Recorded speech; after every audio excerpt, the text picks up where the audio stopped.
Hi guys, કેમ છો? સો again I am here. આપણે આ સીસી મેન્સની છે ને ઘણી બધી વાતો કરીશું. ઓકે, વચ્ચે વચ્ચે હું જીપીએસસીના પણ વિડીયોઝ કરતી રહીશ. Don't worry, this is not just about CC. પણ ભાઈ આજે સીસીની વાત કરીશું આપણે. મારું ઇન્ટ્રોડક્શન ફરી આપી દઉં જે લોકો મને ના ઓળખતા હોય. મારું નામ છે શ્રુતિ પંચાલ. મેં 4 વખત જીપીએસસીનું ફોર્મ ભર્યું છે, 4 વખત પ્રિલિમ્સ પાસ કરી છે, 4 વખત મેન્સ પાસ કરી છે અને ઇન્ટરવ્યૂ આપ્યું છે અને એમાંથી 2 વખત રેન્ક પણ આવ્યો છે. 1 વખત 66 રેન્ક અને 1 વખત 9th રેન્ક. છેલ્લા અટેમ્પ્ટમાં 9th રેન્ક. પછીથી હવે હું એક્ઝામ નથી આપતી. એન્ડ જે 3 માર્કવાળી જીપીએસસીની મેન્સ હતી એ મેં આપી છે અને એમાં પણ મેં મેન્સ ક્લિયર કરી છે. એટલે તમારા માટે સીસી એક્ઝામની ઓકે જોરદાર પ્રિપેરેશન સ્ટ્રેટેજીઝ, કોર્સીસ બધું લઈને હું આવી છું. ગઈકાલના વિડીયો પછી પહેલાં તો thank you very much guys, બહુ જ સરસ રિસ્પોન્સ આવ્યો ગઈકાલના વિડીયોનો. બહુ જ બધા ક્વેશ્ચન્સ આવ્યા છે અમારી ઉપર, અમારા વોટ્સએપની ઉપર. કાલે જે નંબર આપ્યો હતો ને એની ઉપર. તો હવે છોકરાઓ છે ને એ લોકોને એવું થોડું કન્ફ્યુઝન છે કે મેમ 2ની પ્રિપેરેશન નહીં થાય સાથે, ખાલી 1ની પ્રિપેરેશન કરવી હોય તો કયું ચૂઝ કરવાનું. તો આ બધા ટેન્શન મૂકી દો, બરાબર? આ બધા ટેન્શન મેમને આપી દો. મેમ કરાવે ને એમ બધી તૈયારી થઈ જશે, બહુ ટેન્શન નહીં કરવાનું જીવનમાં. તો અહીંયા આગળ આપણે જોઈએ થોડી ઘણી બાબતો. અત્યારે હું તમને ગ્રુપ બીનો સિલેબસ બતાવી છું. આ શેનો છે? ગ્રુપ બીનો સિલેબસ છે. આ જ વિડીયોની અંદર આપણે ગ્રુપ એનો પણ સિલેબસ જોઈશું અને સમજીશું કઈ રીતે તૈયારી કરવાની છે. આપણે સિલેબસ આજે થોડો ઘણો સમજવાનો ટ્રાય કરીએ આ વિડીયો થકી. ઓકે, સૌથી પહેલાં તો સીસીની જે એક્ઝામ છે ગ્રુપ બીની, એની અંદર 200 માર્ક છે, 120 મિનિટ, 2 કલાક મળશે તમને. મલ્ટિપલ ચોઇસ ક્વેશ્ચન્સ, MCQ આપણે જેને કહીએ છીએ એ આવવાના છે. હવે MCQના અંતર્ગત તમને અહીંયા બહુ જ સરસ બ્રેકઅપ આપ્યું છે કે કેટલા માર્ક્સનો કયો વિષય પૂછાશે. તો સૌથી પહેલાં જોઈએ તો ઇંગ્લિશ 20 માર્કનું છે, ગુજરાતી જે છે એ પણ 20 માર્કનું છે. શું પૂછાશે? વ્યાકરણ પૂછાશે. હે ને, MCQમાં તો વ્યાકરણ જ પૂછાય ને, થોડી ના આપણને પત્ર કે સંક્ષેપીકરણ પૂછશે. દેન પોલિટી, જાહેર વહીવટ, RTI, CPS, PCA, આ બધા જે શાસન પ્રશાસનને લઈને લગતા જે સબ્જેક્ટ્સ છે એ બધા જ આવશે ટોટલ 30 માર્કના. અને આ 30 માર્કની તો તમારે ચિંતા કરવાની જરૂર જ નથી. મેમ છે ગજબ પોલિટી ભણાવે. તમે કોઈ પણ સ્ટુડન્ટ્સને પૂછી જુઓ, રાઈટ, મારા જેવું પોલિટી આખા ગુજરાતમાં, આઈ વુડ તો ઓલ્સો સે આખા ઇન્ડિયામાં કોઈ ભણાવે તો અઘરું છે શોધવું. ચલો અહીંયા આવી જઈએ. દેન આપણું હિસ્ટ્રી એટલે કે ઇતિહાસ, વારસો અને ભૂગોળ, જોગ્રાફી, આ 3 મળીને 30 માર્ક આવશે. હવે વાત કરું તો હિસ્ટ્રીની ફેકલ્ટી આપણી પાસે જોરદાર છે. હવે આના પછી કઈ રીતે કયો સબ્જેક્ટ ભણવાનો એ પણ લઈએ છીએ. શાંતિથી બેસો બધા. ઓકે, પછી ઇકોનોમિક્સ, અર્થશાસ્ત્ર, સાયન્સ એન્ડ ટેકનોલોજી અને પર્યાવરણ. આ એક નવો ટોપિક છે જે છોકરાઓને થોડોક ડર લાગે એવો છે, પણ ટેન્શન કરવાની કોઈ જ વાત નથી. જીપીએસસીના સિલેબસની અંદર ઓકે, અને અમારે ત્યાં યુપીએસસીનો પણ કોર્સ ચાલે છે, એની અંદર પર્યાવરણ અમે અલગથી બહુ જ ડિટેલમાં ભણાવીએ છીએ. જીપીએસસીની પરીક્ષામાં પર્યાવરણ વિષય છે પણ એ સાયન્સ એન્ડ ટેકની અંતર્ગત અને અમુક પાર્ટ્સ જિયોગ્રાફીની, ભૂગોળની અંતર્ગત લેવામાં આવે છે. આની અંદર તમને ઇકોટોન શું છે, બરાબર, ન્યુટ્રિશન સાયકલ્સ કઈ આવશે, સોલિડ કઈ આવશે, ગેસિયસ કઈ આવશે, આ બધું જ કરાવવામાં આવશે. So this is also taken care of. વર્તમાન પ્રવાહ 30 માર્કનું છે અને રીઝનિંગ છે એ 40 માર્કનું છે. તો સૌથી પહેલાં તમે લોકો ડર કાઢી નાખો કે ભાઈ મને મેથ્સ નથી આવડતું, મને આ વિષય નથી આવડતો. માત્ર MCQ કરવાના છે, બરાબર છે. હું પોલિટીનો એક નાનકડું બ્રેકઅપ કરીને તમને બતાવું કે પોલિટી કઈ રીતે ભણવાનું રહે, પોલિટીના પ્રશ્ન કઈ રીતે આવે. કોઈ પણ પરીક્ષા આપણે આપવી હોય, બરાબર, જે પણ આયોગ હોય એના દ્વારા લેવાતી પરીક્ષાના પ્રીવિયસ યર પેપર્સ, હવે GSSSB લે છે આ એક્ઝામ્સ, તો પછી આપણે એ આયોગ દ્વારા લેવાતી જે પણ પાછલી પરીક્ષાઓ છે એ બધા ક્વેશ્ચન્સની પ્રેક્ટિસ કરવી પડશે. તો પોલિટી હું અહીંયા આગળ બ્રેકઅપ કરું તો ઐતિહાસિક પૃષ્ઠભૂમિ આવશે. એક જ સેકન્ડ ગાઈઝ, યા સૌથી પહેલો પ્રશ્ન ટોપિક ઐતિહાસિક પૃષ્ઠભૂમિ. પછી આવશે કે ભાઈ બંધારણની સંરચના કઈ રીતે થઈ, એના પછી બંધારણના કયા ભાગ કયા સ્ત્રોતમાંથી લેવામાં આવ્યા છે, આમુખ, મૂળભૂત અધિકાર, બરાબર, બધા અનુચ્છેદ, કયા કયા અનુચ્છેદ યાદ રાખવાના, કયા નહીં રાખવાના, એ પણ તમને કરાવીશું. ઘણી બધી જગ્યાઓ પર તમને એવું કહેતા હોય છે કે 61 નંબર સુધીના અનુચ્છેદ બધા નક્કામાં છે. આ ભૂલ ક્યારેય ના કરતા, બરાબર. મૂળભૂત અધિકારના અનુચ્છેદ નંબર બહુ જ ઇમ્પોર્ટન્ટ છે. નાગરિકત્વને લગતા, પછી રાજ્યના દિશા સૂચક સિદ્ધાંતોને લગતા, રાષ્ટ્રપતિ, બંધારણીય સંસ્થાઓ, ચૂંટણી, આ બધી જ વસ્તુઓ છે ને બહુ જ ઇમ્પોર્ટન્ટ છે ને એ તમને અહીંયા કરાવી દઈશું. મૂળભૂત અધિકાર જે છે એ આપણે કોની પાસેથી લીધા, ક્યાંથી ઉદ્ભવ્યા, કયા અનુચ્છેદ નંબર અંતર્ગત કયા મૂળભૂત અધિકાર આપણને મળે છે, એમાં કયા કયા અધિકાર પર કઈ કઈ મર્યાદાઓ લગાવવામાં આવી છે એ આપણે ડિટેલમાં કરીશું. રાજ્યના દિશા સૂચક સિદ્ધાંતો DPSP કહેવાય છે, એટલે હું શોર્ટ ફોર્મમાં ઇંગ્લિશમાં જ લખું છું. એની અંદરની પણ એક એક જોગવાઈઓ, એક્ટ, કેસીસ બધું જ આપણે કરીશું. ત્યારબાદ કટોકટી હોય, ઓકે, એના પછી આવશે તમારું કે માળખા આવશે, સંસદીય માળખું કે પ્રણાલી જે છે, બરાબર, સંઘીય માળખું છે આપણું, એની શું ડિટેલ્સ છે. હવે હું તમને બધાને એક સવાલ પૂછું, બરાબર, કોઈ પણ દેશને, અને તમારે મને કમેન્ટમાં આન્સર આપવાનો છે, કોઈ પણ દેશમાં પ્રેસિડેન્શિયલ એટલે કે રાષ્ટ્રપતિ પ્રણાલી છે કે પછી પાર્લામેન્ટરી સંસદીય પ્રણાલી છે, એ કઈ રીતે તમે ઓળખી શકો તેના માળખાને જોઈને, તેના તંત્રને જોઈને, બરાબર. આવો બેઝિક ક્વેશ્ચન આવી જશે. NCERT કીધું છે હસમુખ પટેલ સરે, તો આપણે બહુ જ ફોકસ રાખીને NCERTs પર રહેવું પડશે, વળગીને રહેવું પડશે. તો NCERT plus M Laxmikant plus તમારા નાના મોટા બધા જ ઓબ્જેક્ટિવ્સ પોલિટી લઈશું ત્યારે કવર થઈ જશે. એ જ રીતે ઇતિહાસની અંદર આપણે NCERT પણ કવર કરીશું અને બીજી જે તમારી ફેક્ચ્યુઅલ બુક્સ હોય છે લ્યુસેન્ટ વગેરે એ પણ પૂરેપૂરી કવર થઈ જશે. હવે દાખલા તરીકે આપણે આજે મૂળભૂત અધિકારનો ટોપિક પત્યો, તો આ જ મૂળભૂત અધિકારના ટોપિકના આયોગ દ્વારા પૂછાયેલા છેલ્લા 5 વર્ષના જે પ્રશ્નો છે એ આપણે ક્લાસમાં સોલ્વ કરીશું અને ત્યારબાદ તમને આ જ મૂળભૂત અધિકારના ટોપિકની વર્કશીટ હોમવર્કમાં આપવામાં આવશે. એટલે શું થશે, એક ટોપિક આપણે એકદમ પરફેક્ટ રીતે પતાવતા જઈશું. ઓલ્સો તમને પહેલેથી એક શેડ્યુલ આપી દેવામાં આવશે, કયા દિવસે તમારે શું વાંચવાનું રહેશે અને કઈ ટેસ્ટ રહેશે. ગયા વિડીયોમાં મેં સમજાવ્યું છે, daily test, weekly test, monthly test, એ બધું જ આપણે કરીશું.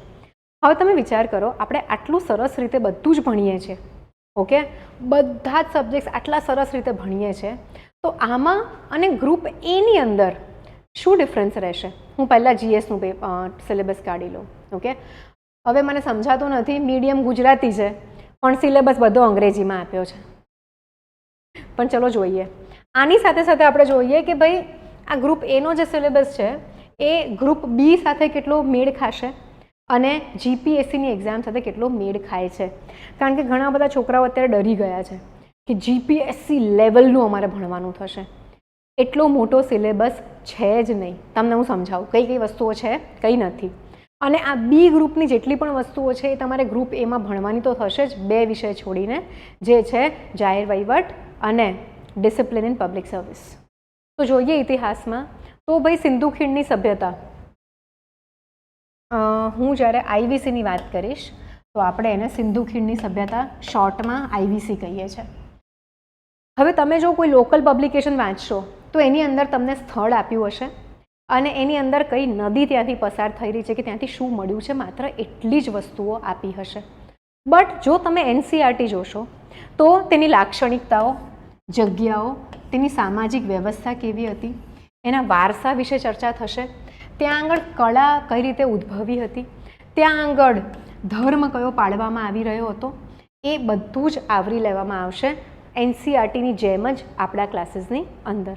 હવે તમે જો ગ્રુપ બીની તૈયારી કરો છો કે ક્લાસ 1-2ની તૈયારી કરો છો કે STIની તૈયારી કરો છો, આ જ આવવાનું છે ભણવામાં. એના પછી આપણે જોવા જઈએ તો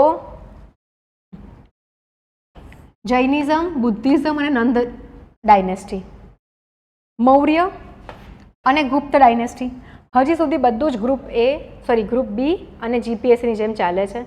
હવે અહીંયા તમે જોશો તો કનિષ્ક, હર્ષ, એ બહુ જ બધી ડાયનેસ્ટીઝ જે છે એ આપણા સિલેબસમાં નથી. સાઉથ ઇન્ડિયન ડાયનેસ્ટીઝનો બહુ જ મોટો ટોપિક, પલ્લવ, ચોલ, ચેર, પાંડિયન, આ કંઈ જ આપણા સિલેબસમાં નથી. બહુ જ મસ્ત પ્રિપેરેશન થઈ જશે, રમતા રમતા પ્રિપેરેશન થઈ જશે અમારી સાથે. રોજ રોજ ટેસ્ટ, રોજ રોજ ભણવાનું. તમારું એક સરસ સ્ટડી ગ્રુપ પણ બનશે. તમને રોજે ટેસ્ટ આપશો એટલે મોટિવેશન પણ રહેશે. બહાર ક્યાંય મોટિવેશન શોધવા નહીં જવું પડે. કેવી રીતે? ઓછા માર્ક્સ આવે એક દિવસ તો આવતીકાલે વધારે માર્ક્સ લાવવાનું મોટિવેશન, અને વધારે માર્ક્સ આવ્યા તો આવતીકાલે એનાથી વધારે માર્ક્સ લાવવાનું મોટિવેશન. રાઈટ? એનાથી સારું કોઈ મોટિવેશન જ નથી. પછી વિજયનગર અને સાઉથ ઇન્ડિયનનું ઇમ્પોર્ટન્ટ લખ્યું છે એટલે આપણે ખાલી 2 વસ્તુ કરીશું. પછી ગુજરાતની ડાયનેસ્ટી, તેમનો વહીવટ, કલા, આર્કિટેક્ચર, સ્થાપત્ય, સાહિત્ય, સાયન્સ અને ટેકનોલોજી. એટલે કે આપણે આમાં સોલંકી, ચાવડા અને વાઘેલા વંશ ભણીશું. હવે આ જે સિલેબસ છે ને એ એન્શન્ટનો છે, પ્રાચીનનો છે, એટલે આની અંદર મરાઠા ના આવે. બરાબર? તમને પ્રોપર સિલેબસ સમજાવું છું અત્યારે. હવે મધ્યયુગકાલીન ભારતનો ઇતિહાસ જ આમાં ઇન્ક્લુડેડ નથી. સેમ સિલેબસ છે તમારી STIની એક્ઝામિનેશનનો કે મધ્યકાલીન ભારત છે જ નહીં. ઓકે? પછી આપણે લઈ લઈશું તક્ષશિલા, નાલંદા, વલ્લભી, અને આ તમારું આવી ગયું યુરોપિયનનું આગમન ભારતની અંદર, અને એમની બધી જ સિસ્ટમ કઈ રીતે એ લોકોએ અહીંયા જમાવટો કર્યો. હવે ભારતની ફ્રીડમ સ્ટ્રગલ 1857 સુધીની, એના પછી શું ચળવળો થઈ ગાંધીજીના આવ્યા પછી, સરદાર પટેલનું કોન્ટ્રીબ્યુશન, સુભાષચંદ્ર બોઝનું કોન્ટ્રીબ્યુશન, અને પોસ્ટ ઇન્ડિપેન્ડન્સ. નાઉ સી, ગુજરાતનું આની અંદર તમને મોટા ભાગે માત્ર એન્શન્ટ જ ભણવાનું રહેશે. બરાબર છે? મહાગુજરાત મૂવમેન્ટ એક લખી છે, આપણે કરીશું ઇમ્પોર્ટન્ટ ઇવેન્ટ્સ. બાકી ક્લાસ 1-2ની એક્ઝામની જેમ ગુજરાતનું પોસ્ટ ઇન્ડિપેન્ડન્સ પણ એટલો બધો ફોકસ નહીં કરવામાં આવે ઇન યોર એક્ઝામિનેશન. સિલેબસને પહેલાં સમજતા શીખો, વાંચતા શીખો, પછી જુઓ તમારી એક્ઝામ કેટલી ઇઝી થઈ જાય છે. ઓકે? હવે આપણે જોઈએ સાંસ્કૃતિક વારસો. મોટા ભાગની વસ્તુઓ સેમ ક્લાસ 1-2 જેવી છે, અને મેં 4 પ્રિલિમ્સ પાસ કરી છે. મને ખ્યાલ છે કે એવા ક્વેશ્ચન્સ આવશે, તો તમારે ટેન્શન લેવાની બિલકુલ જરૂર નથી. આગળ જઈએ. ભૂગોળનો સિલેબસ બહુ જ નાનો થઈ ગયો છે. યુઝ્યુઅલી ફિઝિકલ જોગ્રાફી આખા વર્લ્ડની ભણવાની થતી હોય છે. 11મા ધોરણની NCERT છે એ આમાંથી બાકાત છે. આપણે માત્ર ગુજરાત અને ભારતના ભૂમિ પ્રદેશો, આબોહવા, સોઇલ, રોક્સ, નદીઓ, રિઝર્વાયર્સ, વેજીટેશન, બહુ બધું ઓબ્જેક્ટિવ કરવાનું રહેશે. આ બધું જ તમને ચાર્ટ ફોર્મમાં આપી દઈશું, એટલે શું થશે? તમારું રિવિઝન ફટાફટ થશે. આના પછી જોઈએ તો ભાઈ ઇકોનોમિક હિસ્ટ્રી. ભારતની અંદર હજી જોગ્રાફીમાં જ છે આપણે. બરાબર?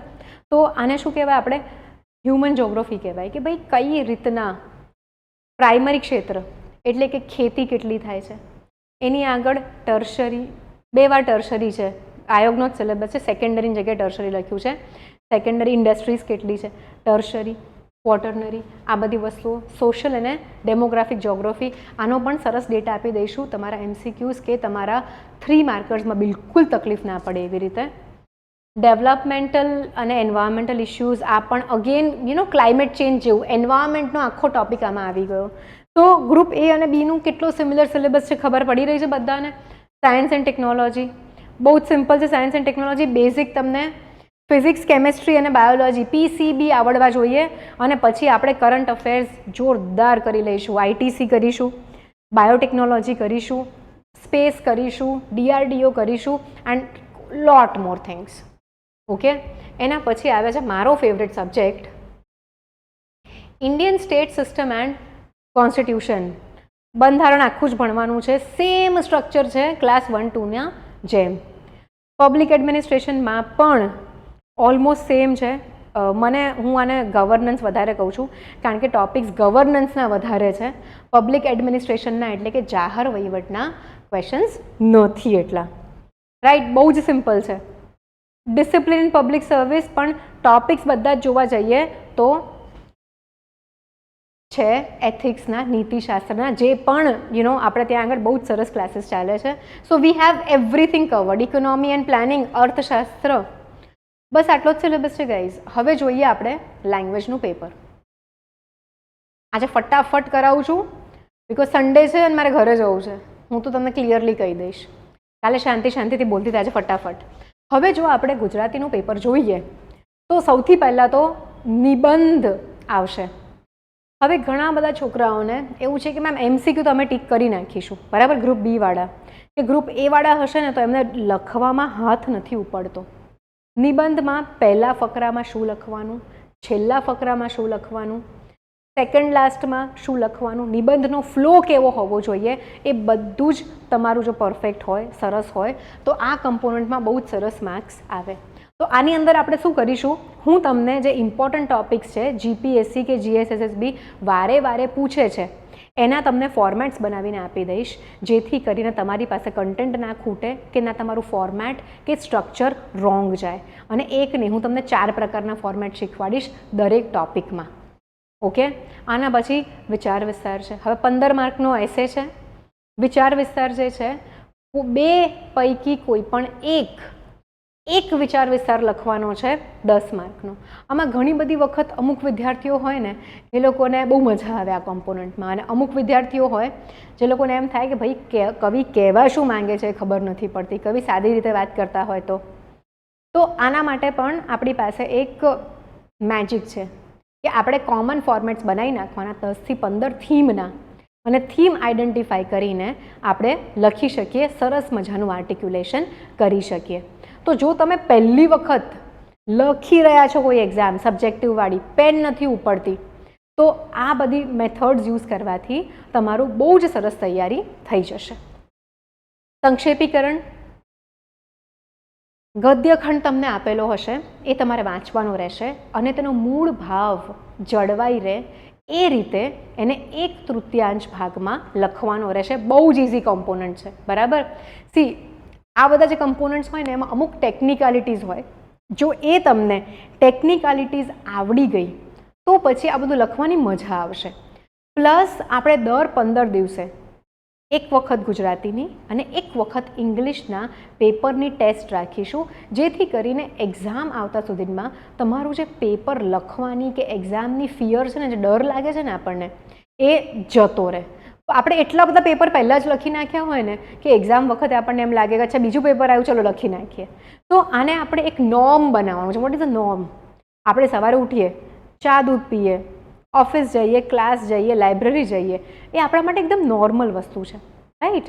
કોઈ પણ વસ્તુ આપણે કરીએ છીએ એવરીડે લાઈફમાં કે બહુ જ વારે કરીએ છીએ તો એ નોર્મલ વસ્તુ છે. પછી એ વસ્તુ કરવામાં તમને ખચકાટ નહીં આવે, તમને ટેન્શન નહીં થાય, તમને ગભરાટ નહીં થાય. તો એવી જ રીતે આપણે એટલી બધી પ્રેક્ટિસ કરીશું, MCQની કરીશું, બરાબર, 3 માર્કના આન્સરની કરીશું, લેંગ્વેજના પેપર્સની કરીશું, કે તમને આજે ખચકાટ થાય છે ને, કે ડર લાગે છે ને, જતો રહેશે. અને આ બધી જ વસ્તુઓ તમારા માટે એક્ઝામ આવતા સુધીમાં નોર્મલ થઈ જશે. તો we will do this also. પત્રલેખન છે, પ્રચાર માધ્યમો માટે નિવેદનો તૈયાર કરો. નિવેદન કરવાનું આવશે 10 માર્કમાં. એક જ નિવેદન થાય. નિવેદનમાં પણ અમુક ટેકનિકાલિટીઝ હોય છે કે ભાઈ તમારે એ લોકોને, તમે જાહેર જનતા માટે લખો છો, બરાબર, તમે એક અનાઉન્સમેન્ટ, પબ્લિક અનાઉન્સમેન્ટ કરી રહ્યા છો છાપાની અંદર, તો એના માટે તમારે શું કરવાનું રહેશે? જાહેર જનતાને સમજાય, તે લોકો સમજી શકે એમને કેટલો લાભ મળી રહ્યો છે, તુલના કરી શકે પાસ્ટની, પ્રેઝન્ટની, એવી રીતની વિગતો આપવાની રહેશે. ઘણી બધી વખત કેવું થાય છે, અમારા ક્લાસ 1-2ના ક્લાસીસ જ્યારે ચાલુ કરીએ ને ત્યારે છોકરાઓ જે આવે ને એમને પેપર લખાવીએ તો ઉદ્બોધનનો જે ટેકનિકલ કન્ટેન્ટ હોય એ નિવેદનમાં લખી નાખે અને નિવેદનનો ઉદ્બોધનમાં. બટ ડોન્ટ વરી, આવડી જશે. દેન વી હેવ ચર્ચાપત્ર લખવાનું છે, પત્ર લેખન કરવાનો છે, અભિનંદન, શુભેચ્છા, વિનંતી, ફરિયાદ વગેરે. એટલે અહીંયા આગળ ફોર્મલ અને ઇનફોર્મલ બંને પ્રકારના ચર્ચાપત્ર આવી ગયા છે. અહેવાલ લેખન, તમે કોઈક જગ્યાએ ફરવા ગયા છો, કોઈક એક્ઝિબિશનમાં, સેમિનારમાં ભાગ લીધો છે, કોઈક કોન્ફરન્સમાં ગયા છો, કોઈક સાથે સંવાદ કર્યો છે, આ કોઈ પણ બાબત પર અહેવાલ પૂછાઈ શકે, બરાબર. અહેવાલ એટલે આપણે સ્કૂલે હોઈએ ને, સ્કૂલથી ઘરે જઈને મમ્મીને કહીએ ને, મમ્મી આજે મેં આ કર્યું, પછી આ કર્યું, પછી આ કર્યું, અને મને આવું થયું ને મેં આવું વિચાર્યું ને મેં આવું કર્યું. It is the same thing, પણ થોડુંક ફોર્મલ લેંગ્વેજમાં લખવાનું હોય. ઓકે. ભાષાંતર, ઘણા બધા લોકોને અઘરું પડે છે, but we will make you practice enough કે તમને આવડવા માંડે. ટેન્શન કરવાની જરૂર નથી. ગ્રામર જે છે એ મેમ કરાવડાવી દેશે તમને. કમ્પોનન્ટ્સ એની ઉપરની જે બધી જ વસ્તુઓ છે એ હું કરાવીશ તમને. ઓકે, હવે આપણે આગળ જઈએ. ઇંગ્લિશમાં પણ સેમ ટાઈપની વસ્તુઓ છે, તો એમાં વિચાર વિસ્તાર નહીં આવે. હા, બચી ગયા આપણે. પહેલાં તો નિબંધ એટલે કે એસે લખવાનો છે 15 માર્કનો. હવે પત્ર છે. પત્ર ગુજરાતીમાં 5 માર્કનો હતો, પણ ઇંગ્લિશમાં 10 માર્કનો છે. ફોર્મલ ઇનફોર્મલ કોઈ પણ પ્રકારના પત્ર પૂછાઈ શકે છે. એટલે આપણે બંનેના માટે અલગ અલગ ફોર્મેટ અને માળખા બનાવીને રાખીશું. આનાથી આપણે થોડુંક આગળ જઈએ તો અહેવાલ આવી ગયો. રિપોર્ટ રાઇટિંગ એટલે અહેવાલ. Visual information. આપણી ચેનલ પર મેં એક લેક્ચર કર્યો છે વિઝ્યુઅલ ઇન્ફોર્મેશનનો. યુઝ્યુઅલી છોકરાઓને બહુ તકલીફ પડે છે. તમને એક ચિત્ર આપ્યું હશે, કોઈક કાર્ટૂન આપ્યું હોય, કોઈક ફોટો આપ્યો હોય, કોઈક ચાર્ટ આપ્યો હોય, એમાં તમે શું જોવો છો, શું સમજી શકો છો, એ તમારે લખવાનું થશે. ફોર્મલ સ્પીચ એટલે કે ભાષણ, ઉદ્બોધન. પ્રેસી સંક્ષેપીકરણ. રીડિંગ કોમ્પ્રિહેન્શન ગદ્યખંડ, બરાબર. અને આ થઈ ગયું તમારું ગ્રામર, અને ફરી આવી ગયું ટ્રાન્સલેશન. ઇંગ્લિશ અને ગુજરાતીના પેપર 100 માર્ક્સના છે, અને જીએસનું જનરલ સ્ટડીઝનું પેપર 150 માર્કનું છે. તો ગાઈઝ તમે વિચારો, ભાષાઓ જે છે તે 200 માર્કની છે, અને તમે જે જીએસનું ટેન્શન કરો છો, અને હિસ્ટ્રીનું તો છોકરાઓ બહુ જ ટેન્શન કરે. હિસ્ટ્રીનું જે આટલું મોટું ટેન્શન કરો છો એ તો બહુ જ નાના ભાગમાં પૂછાશે. 150 માર્ક, એમાં બી કેટલા બધા વિષય, એમાંથી એક ભાગ ઇતિહાસ. તો જીએસ તો થઈ જ જશે રમતા રમતા. એવરીડે ટેસ્ટ, એવરીડે ક્લાસમાં ભાષાઓ પર આપણે ખાસ ફોકસ કરવાનું છે, કારણ કે ભાષાઓનું વેઇટેજ છે 200 માર્ક્સ, અને જીએસનું છે 150 માર્ક. ઓલ્સો ગઈકાલે જ આપણે સમજ્યા હતા કે ભાષાઓની અંદર માર્ક્સનું વેરિએશન બહુ જ મોટું રહેશે. જીએસમાં ઓલમોસ્ટ સરખા માર્ક્સ આવશે, પણ આપણે મહેનત શું કરવાની છે? બીજાના 1.5 માર્ક આવતો હોય તો આપણે 2 માર્ક આવે, બીજાને 2 માર્ક આવતા હોય તો આપણે 2.5 માર્ક આવે. આપણે કોમ્પિટિટિવ પરફોર્મન્સ આપણું બેટર કરતા જવાનું છે વિથ ટાઈમ. ઓકે, સો ઘણા બધા લોકો કહે છે કે ભાઈ ક્લાસ 1-2 જેવો જ સિલેબસ કરી નાખ્યો છે. આઈ વુડ સે ક્લાસ 1-2 જેવો જ નથી કર્યો. ક્લાસ 1-2ની સમીપ જઈ રહ્યા છે, યસ ફોર શ્યોર. પણ જો આટલો સિલેબસ તમે ડેલી પ્રેક્ટિસ સાથે કરી નાખ્યો તો તમારી એસટીઆઈ પણ પાસ થવાથી ક્યાંય નથી જઈ રહી. ઓકે, સો મારી વાત માનો, ટ્રસ્ટ મી, ગ્રુપ એ અને બી સાથે જ કરાય. એસટીઆઈની એક્ઝામ આવે છે ડિસેમ્બરમાં. એપ્રિલમાં ક્લાસ 1-2ની એક્ઝામ ફરી આવે છે. બધી જ એક્ઝામ્સમાં તમે જો આ કોર્સ જોઈન કરશો તો તમને ખૂબ ખૂબ ખૂબ મદદ રહેશે. ઓકે, આજના માટે આટલું જ. નીચે ડિસ્ક્રિપ્શન બોક્સમાં લિંક આપી છે. જો તમે અમારી સાથે સીસી મેન્સની તૈયારી કરવા ઈચ્છો છો તો ત્યાં આગળ ફોર્મ ભરીને અમને તમારી માહિતી આપી શકો છો. ફોન નંબર રોજ રહી જાય છે નહીં ગાઈઝ આપવાનો, આપણે હું ફરી આપી દઉં. ચલો, 7011902060 અમારો ફોન નંબર છે. આની ઉપર વોટ્સએપ કરીને પણ તમે માહિતી મેળવી શકો છો કોર્સ વિશે. અને યસ, કોર્સમાં એનરોલમેન્ટ ચાલુ થઈ ગયા છે. ઓનલી 100 સીટ્સ અમે રાખવાના છે, જેથી કરીને અમે પર્સનલાઇઝ અટેન્શન આપી શકીએ ક્લાસની અંદર. Right, so now you know what to do. Form ભરો, અમને મેસેજ કરો. 100 સીટ્સ છે. સીટ્સ ઓલરેડી ભરાવા માંડી છે, ડબલ ડિજિટમાં તો ભરાઈ ગઈ છે.